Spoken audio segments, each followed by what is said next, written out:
Kepala Sekolah SMA Negeri 1 Cimarga Lebak Banten dinonaktifkan usai memergoki dan menegur seorang siswa yang merokok di kantin sekolah. Kejadian tersebut juga berujung protes ratusan siswa yang mengaku tidak terima dengan adanya kekerasan di lingkungan sekolah.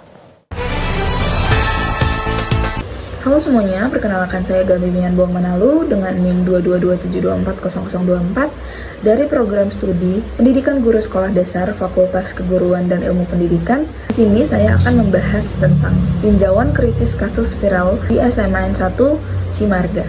Dan video ini saya buat untuk memenuhi tugas ujian tengah semester dari mata kuliah Pendidikan IPS SD 1 yang diampu oleh Bapak Zeri Rahman Hakim, MPD. Belakangan ini, publik digemparkan oleh kasus viral di SMA 1 Cimarga, Kabupaten Lebak, Banten. Kasus ini memicu beragam reaksi, mulai dari dukungan, kritik, hingga perdebatan tajam di media sosial. Namun di balik viralnya video atau kabar tindakan tersebut menyebar di media sosial dan menjadi viral. Masyarakat mulai menyuarakan pro kontra.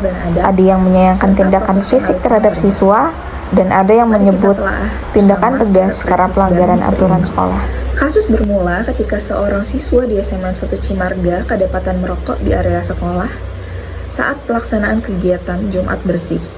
Kepala sekolah Dini Fitria kemudian menegur siswa tersebut secara lisan dan kemudian melakukan kontak fisik, yaitu tamparan ringan, karena siswa diduga berbohong, tidak merokok, padahal ditemukan putung rokok. Kepala sekolah SMA 1 Cimarga Kabupaten Lebak Banten, Dini Fitria, dilaporkan ke pihak kepolisian usai diduga menampar seorang siswa kelas 12 berinisial ILP 17 tahun di lingkungan sekolah. Video atau kabar tindakan tersebut menyebar di media sosial dan menjadi viral.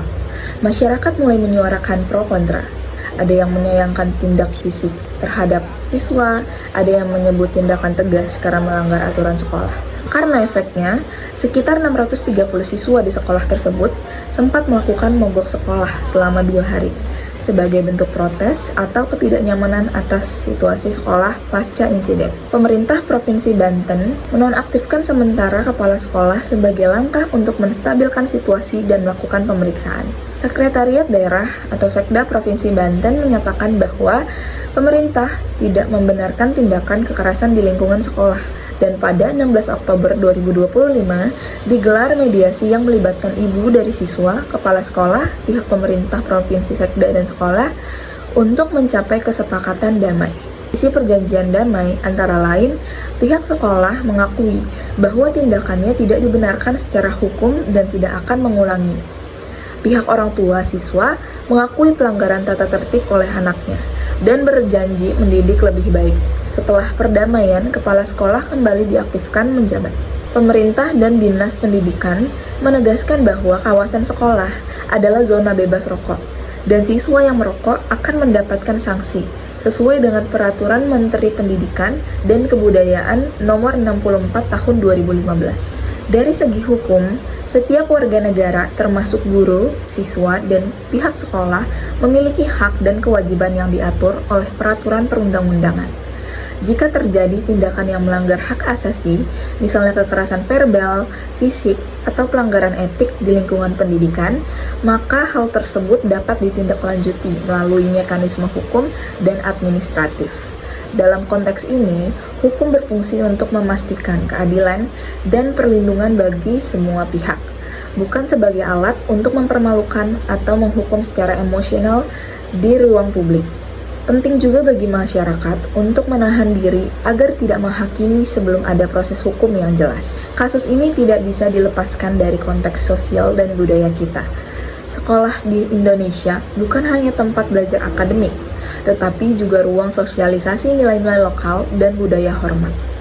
Ketika muncul konflik antara guru, siswa, atau orang tua, hal itu mencerminkan adanya pergeseran nilai dalam masyarakat, terutama soal cara berkomunikasi, menghormati perbedaan, dan menyelesaikan masalah dengan dialog.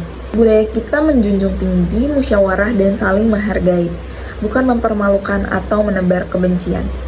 Inilah yang perlu dihidupkan kembali dalam setiap lembaga pendidikan. Dari sisi moral dan adab, kasus ini menjadi cermin bahwa pendidikan karakter masih sangat dibutuhkan. Adab antara guru dan murid, serta antara orang dewasa dan anak muda harus dijaga dengan rasa hormat dan tanggung jawab dua arah. Guru semestinya menjadi teladan dalam tutur kata dan tindakan.